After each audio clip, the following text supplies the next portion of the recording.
بسم الله الرحمن الرحيم.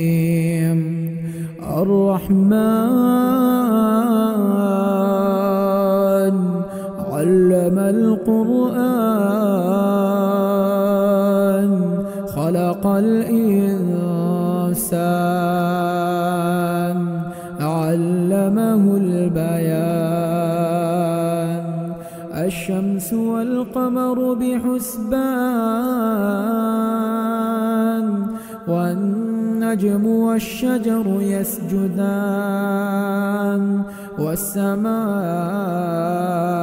رفعها ووضع الميزان ألا تطغوا في الميزان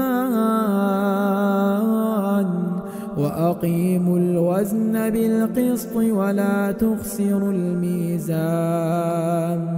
والأرض وضعها للأنام فيها فاكهة والنخل ذات الأكمام والحب ذو العصف والريحان.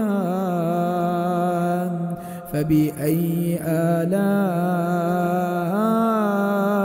ربكما تكذبان؟ خلق الإنسان من صلصال كالفخار وخلق الجان من مارج من نار. فبأي آلاء ربكما تكذبان؟ رب المشرقين ورب المغربين. فبأي آلاء ربكما تكذبان؟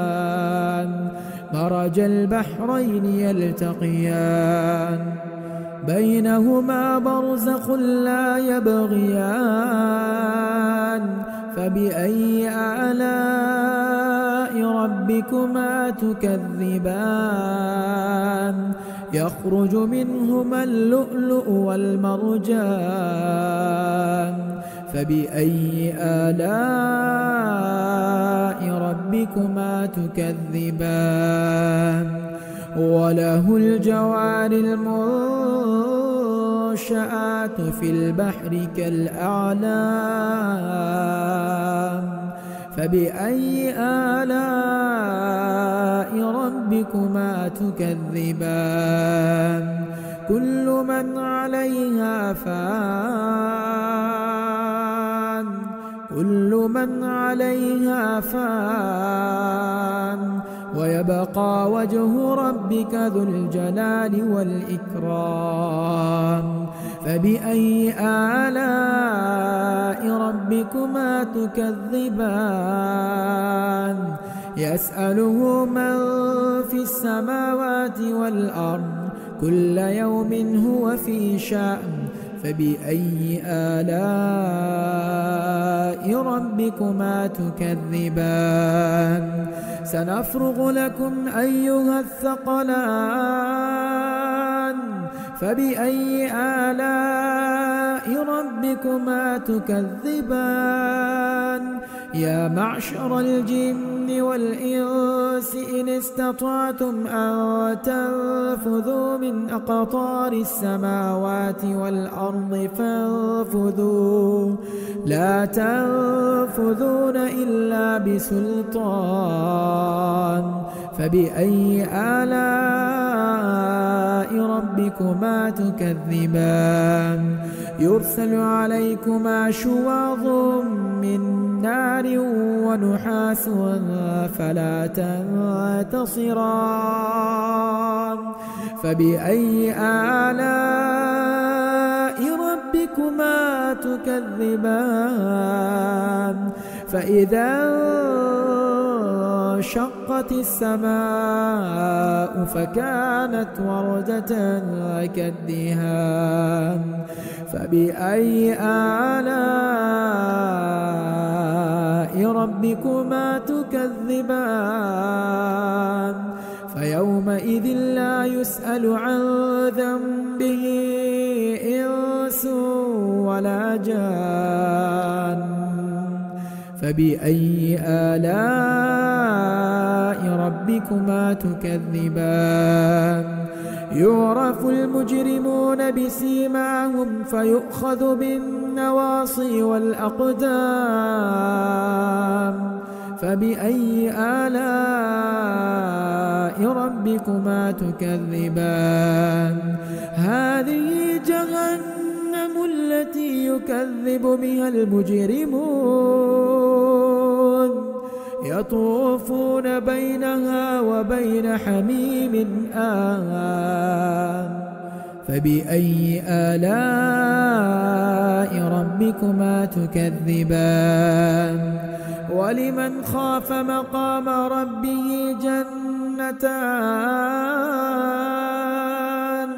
فبأي آلاء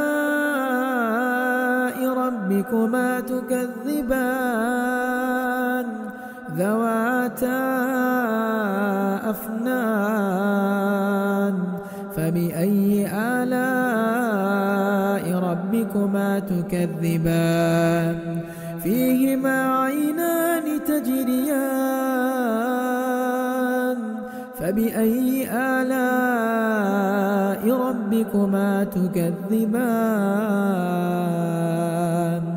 فيهما من كل فاكهة زوجان فبأي آلاء ربكما تكذبان متكئين على فرش بطائنها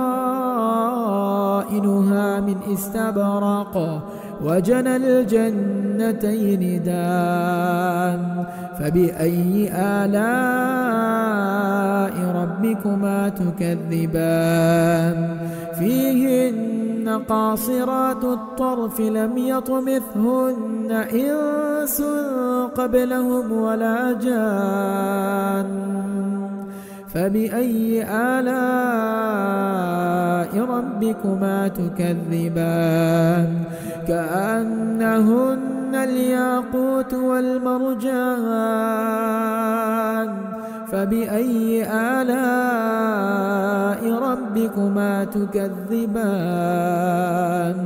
هل جزاء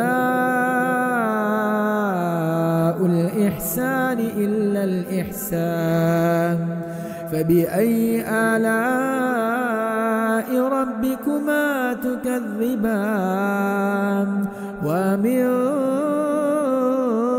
دونهما جنتان فبأي آلاء ربكما تكذبان مدهامتان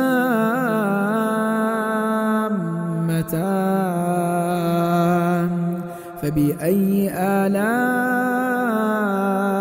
ربكما تكذبان فيهما عينان نضاختان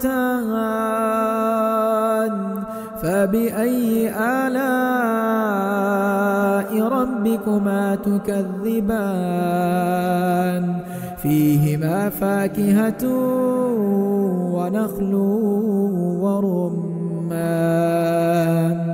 فبأي آلاء ربكما تكذبان فيهن خيرات حسان فبأي آلاء ربكما تكذبان حور مقصورات في الخيام فبأي آلاء ربكما تكذبان لم يطمثهن إنس قبلهم ولا جان فبأي آلاء ربكما تكذبان متكئين على رفرف خضر وعبقري حسان فبأي آلاء ربكما تكذبان تبارك اسم ربك ذي الجلال والإكرام